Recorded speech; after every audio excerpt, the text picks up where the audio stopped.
These latest headlines from ABC15 are sponsored by Lerner and Rowe Injury Attorneys. One call, that's all. I'm Faye Fredericks with your top stories from ABC15 Arizona.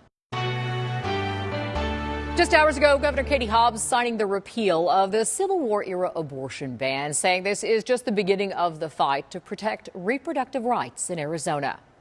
And while I'm proud to sign this bill and provide a moment of relief for Arizonans, we still have work to do. Arizona women are still governed by a ban that leaves no exceptions for rape or incest, nor does it account for complications during pregnancy. We do not have guarantees that the basic right to contraception or access to IVF are protected, even as threats mount. Today, we should not rest, but we should recommit to protecting women's bodily autonomy, their ability to make their own healthcare decisions, and the ability to control their lives. The repeal may not take effect until 90 days after the end of the legislative session, which is June or July. Abortion rights advocates hope the courts will step in to change that. Our Rachel Louise Just will have more throughout the evening. A deadly crash involving a landscaping truck and a motorcycle shutting down part of I-10 in Phoenix earlier today. Our Sweet James chopper up over the 10 near 75th Avenue as crews investigated the scene and cleaned up debris. We're told the motorcyclist died after being rushed to the hospital. No official cause or details on that victim yet. DPS has ruled out impairment as a factor. Staying in the East Valley, an officer involved in shooting in Mesa around 10:30 this morning near 14th Street and Center. Police say the suspect is dead. No officers were hurt. We're working to find out more on how this shooting unfolded. ABC 15 learning a Valley teen is now in jail in connection to a shooting linked to a fiery crash near 67th Avenue in Fillmore. First told you about this back in February. 19-year-old David Juarez was gunned down. Police then booked another 19-year-old for first-degree murder and armed robbery charges. The ABC 15 assignment desk reaching out for more details. Meanwhile, a hearing is set for tomorrow for the students arrested at the ASU protest last weekend. Only 15 of the more than 70 arrested were actually students, but some of them now face campus and class bans. Those 15 students are now suing the university, saying the decision came without advance notice and comes right before finals, meaning they would fail classes. Campus police say they were warned to disperse.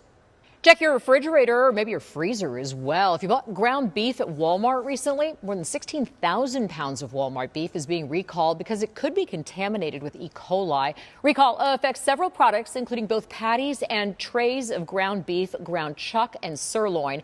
Experts say throw the meat away or you can return it. Well, see what you think of this. Airbnb announcing a collection of extraordinary experiences, properties you may have seen on TV or in the movies that you can now rent. Here are just a few of them. You can live like the X-Men. Then there's the iconic house from Disney's Up with more than 8,000 balloons. And yes, the house does really float. For fans of Prince, you can experience his Purple Rain house in Minneapolis as well. Millions of children around the nation are dealing with anxiety and symptoms like stomach aches to irritability. Licensed therapist Jody Baumstein says parents and mentors can help ease those feelings by carving out free time during study sessions, offering to watch your child practice a presentation and listening. We want to just acknowledge and validate, yes, it makes sense to me if you're feeling nervous. I get that. That immediately puts their mind at ease because they see that there's nothing wrong with them for feeling that way. It might be a test, a quiz, a presentation now, but it's going to be something else when they're older. And it's also crucial to put extra emphasis on things like good sleep, nutrition, and physical activity to help set your child up for success.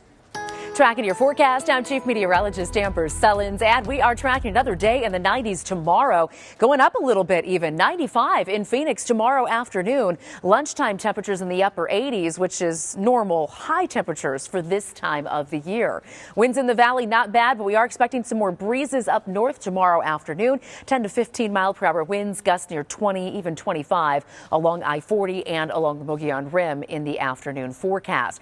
As we take a look at the changes, we've got these storms storm systems that have been passing to our north, picking up the winds across our state. But now the one coming in Sunday is going to dig a little farther south, and that could put a few spotty showers into northern Arizona by Sunday. We're also going to pick up quite a bit of wind on Sunday as that pushes through. Gusts here in the valley near 40 miles per hour. So a windy day for us, a very windy day up north. And look at the temperature drop from 95 Saturday down to 89 Sunday before those 90s come back next week.